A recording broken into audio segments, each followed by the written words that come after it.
வணக்கம். நம்ம வாழ்க்கையில சில இடங்கள்ல பேசினால் ஒரு தீர்வு வரும், சில இடங்கள்ல அமைதியா இருந்தா ஒரு தீர்வு வரும்.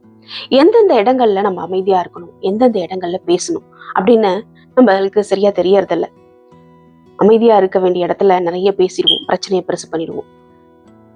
பேச வேண்டிய இடத்துல ரொம்ப அமைதியா இருந்து அந்த பிரச்சனைய இன்னும் பெருசாக்கிடுவோம். உங்களுக்கு ஒருவரை பற்றி முழு கதையும் தெரியாவிட்டால் அந்த இடத்தில் நீங்கள் அமைதியாக இருங்கள். நீங்க ரொம்ப உணர்ச்சி வசப்படுறவங்களா? அப்போ உணர்ச்சி வசப்படும் பொழுது அமைதியாக அந்த இடத்தில் இருங்கள். நீங்க கோபம் அதிகமா படுவீங்களா? அப்போ கோபம் அதிகமாக இருக்கும்போது அந்த இடத்துல நீங்க அமைதியாக இருங்கள். உங்கள் வார்த்தை ஒரு நட்பை அழிக்கும் என்றால் அந்த இடத்துல அமைதியாக இருங்கள்.